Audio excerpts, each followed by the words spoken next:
Excellent. So we've got a really interesting panel session today. It's about what are the biggest obstacles to agency success. And essentially what I want to do is take a slightly different approach, because in this room we have people who traditionally regard each other as competitors. You're all chasing after customers together. Yeah. And actually I want people to take a step back from that and think a little bit differently. So what if the people in this room could be your collaborators as well? They could actually help solve the issues and the challenges that you've got. With that, we have an absolutely brilliant panel here with a ton of great experience representing a range of geographies. So we have the US, India, and the UK covered here. I'm actually going to take a rather lazy approach to this panel and get our panelists to introduce themselves. So with that, let's start off with Jeff. If you could introduce yourself, and if you could also give a one-line description of your agency and what makes it a little bit different. My name is Jeff Namnam. I am a partner at TouchLab, and we're based out of New York, do work all over the States. We are, and the way we describe ourselves is we are America's Android first dev and design shop. We're the ones that do the crazy shit with Android. Hey guys, I'm Pradeep here. I'm representing Mutual Mobile. I'm a partner at Mutual Mobile. Mutual Mobile offers full-scale services. We do consulting, design, engineering services to Fortune 500 companies. Our USP is that we focus on few niche verticals, and we are world-class at that. We work with Fortune 500 companies. Yeah. Excellent. My name is Ryan. I'm a technical product owner for Navoda. Navoda's been writing software and working in mobile for about 7 years now. And we like to bill ourselves as the world's most ambitious mobile product development agency. So feel free to talk to me about that afterwards. It's interesting, straight away we can see where differentiation comes with each of those one-liners. And I'm sure everybody in the room has got their own answer to that, their own source of differentiation that comes with it. I'd like to come back to one of the questions we touched on very briefly at the beginning, which is about convincing customers. So what's your biggest obstacles you've had in getting a customer to adopt a new technology or feature that you're convinced is going to be really good to them or for them?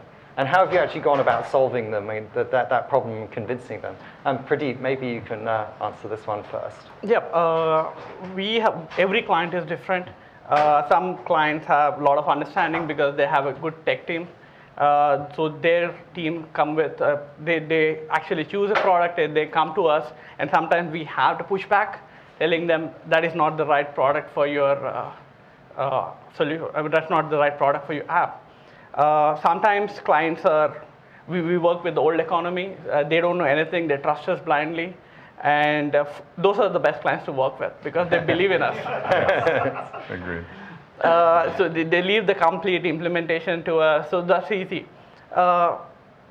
Actually working with clients who know and they bring their own director of product or somebody, sometimes we had to jump through hoops to convince them. We have to actually do tech spikes, design spikes to show them that this is the best way to actually approach it.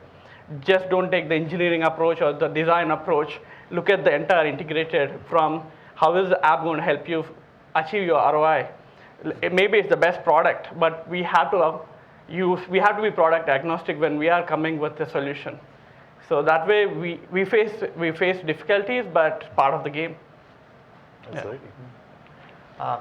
So same question to you. Yeah, I think it is, as Pradeep sort of mentioned, I think it's about establishing trust. I think Navoda, I think this is kind of a common thing.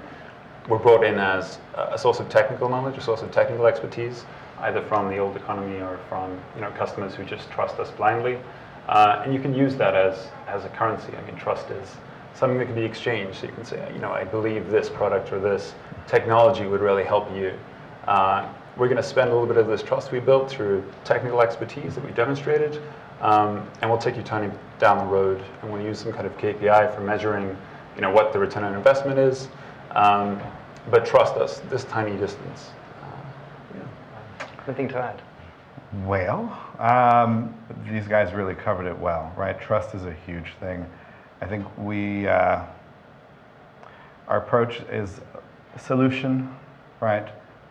Trust, and a bit of obnoxiousness. We focus very heavily on what the solution is the client is trying to accomplish. And we build ourselves in such a way that where necessary, we are obnoxious in refusal, to the point of sending people away. We recently had the opportunity to build a corollary to a big Apple project, and sent that client away multiple times because they refused to approach the project in the correct way. It's a gutsy direction sometimes, and sometimes it's a terrifying direction when you're a small shop. But it's been well worth it to us. We believe you're just as defined by the things you say no to as the ones you say yes to. Yeah, it's interesting seeing the role of trust to build that credibility and allow you to build the reputation, the quality of products that's so important there. Yeah.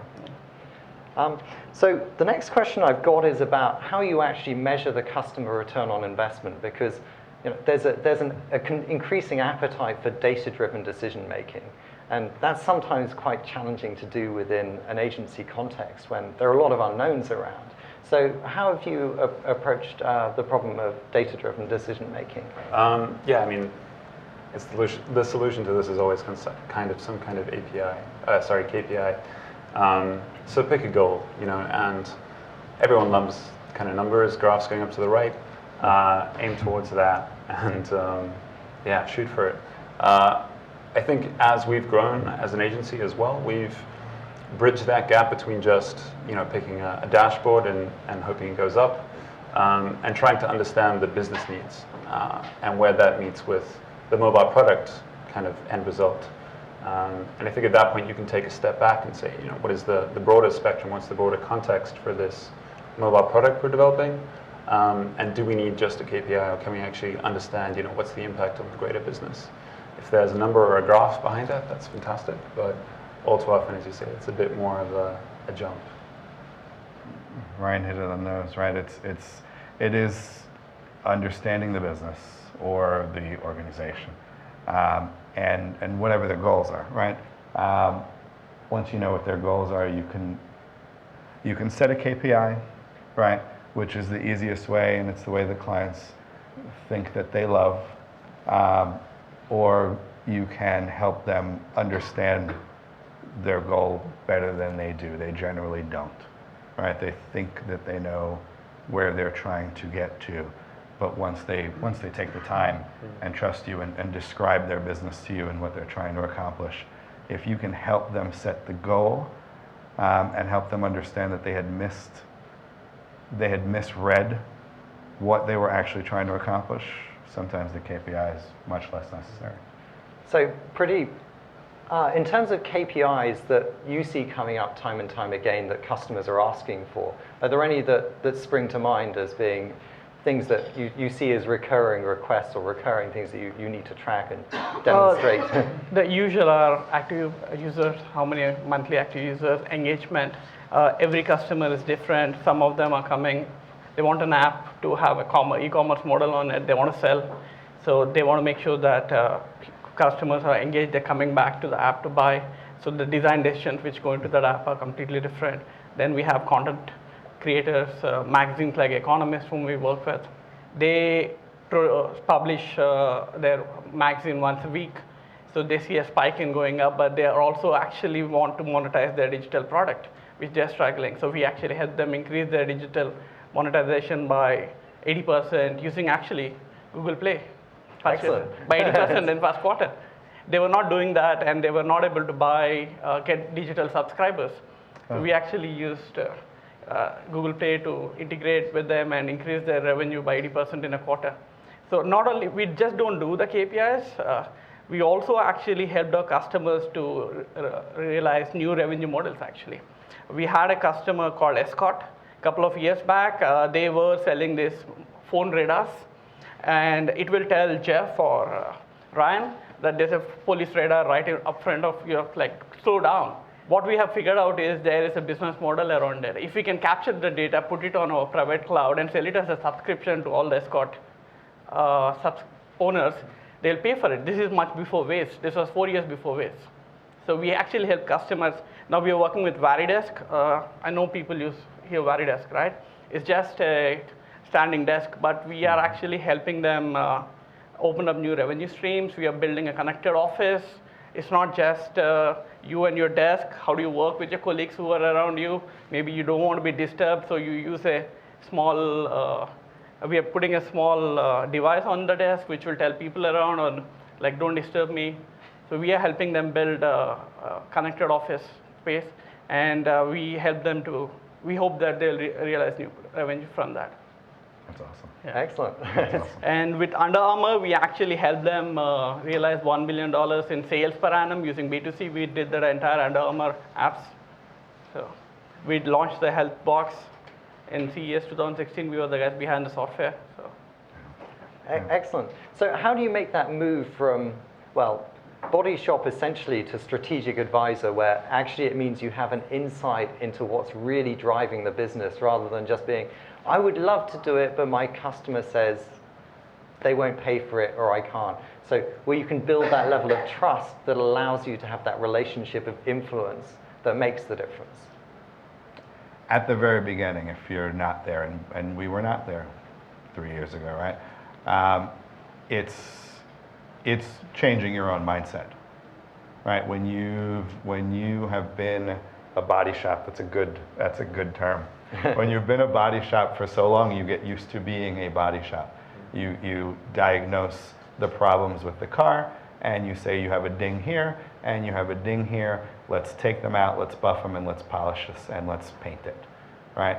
You have to internally either change the mindset or hire the capacity. And until you do, that's a tough leap to make. But once you do, then it's a matter of boldly going, I think, right? You gotta put yourself in front of that client and say, look, we have looked at your numbers, we have looked at what you're doing. I understand that you want to build this app, but if you're trying to affect this, then this is the thing that you really should be working on. And we would love to help you get that done. And these are the reasons why, and these are the numbers that we see. And it's making that transition, right? It's as much a mindset and an internal thing as it is a branding situation. Yeah, I would say as well, as Jeff said, it's a case of getting a little bit obnoxious occasionally and saying, Yeah. you know, we have this demonstrated technical expertise and experience over years. Trust us to help you form your strategy. Yeah. Excellent. Do you think there's a greater role that Google should or could be playing in terms of educating customers to do the right thing? I mean, we try and produce the documentation, we try and talk to people at conferences and events and partners and so on. Is there a trick that we're missing here? Is there stuff we should be giving you as agencies to make you more successful? Anything spring to mind? Yeah, I think you can help us a lot. The big brands know you very well. I think you are engaging with the big brands, the Nikes, ESPNs. I think you have a contact with all of them. But when we are working with the old economy or the smaller companies, when we tried to take example of wearable, last year when the Google wearable came out, when we tried to ship products on it, first thing they question us is how many devices were shipped, how many people bought Google Watch, how many people actually are using it, what is the monetization. Probably you can help reach out by publishing these reports, and which will help us to sell with authority your products which you are. But we go and talk to Nike, they know about you guys. They know what you're going to do because probably they have early access or your guys are already engaging with them and you have a single point of contact and talking to them, so that helps. But for the smaller brands, which is 80% of the market, smaller shops, smaller companies, old economy companies, they have no clue. Yeah, like hell yeah. But in addition to that, I would say specifically for older economy companies, right? I won't go my tirade that the glass barely matters. It just matters because it's in your pocket. But I think one piece that we are seeing increased demand for daily now, screens. Screens on things, right? In particular, talking about Android. It is relatively ridiculous that there are $1,000 iPads on conference room walls. I really, you know, you have to put it in a special box so that nobody touches the little button, where Android can be very easily fitted to that situation. I'm surprised not to hear more discussion around Android for screens on things. I would class that almost as what I would call the CEO's phone problem. Yeah. As in the CEO has that phone, he knows that that's the glass he has. Yep. It does the thing, and so he wants that on the conference wall. Right. So going back to your question, I would say something like general mobile education and return on investment for certainly like the old economies. Yeah. You know, what's your avenue? What can investing in an Android and iOS app, what can that give you as an end result as somebody who's, you know, a newspaper publisher or something that doesn't know that kind of that world at all? And that general economy would help, that general education would certainly help, I think, agencies in general be able to say, right, the next step is we need to do this. It's certainly something we're going to try and work on, and Yeah. it's really useful. If we to can have get some over. first-hand reports from you directly, like how are the products doing, adaptation rate, all of that will help. Yeah, I there's mean, always to limits give about you what an we can example, share, but yes. we were talking to a client recently, not recently, 6 months back, and they actually choose us because we said that we will go with Swift rather than Objective-C. And how the heck do they know? They're an old economy company. Entire media was on reporting about Swift. It's the highest adapted programming language ever in the history of mankind. All of that kind of headlines were happening, right? So I think with Google products, they're really nice. They're excellent. But if you can get more media coverage and more reporting, that will help us a lot when we go to the customers.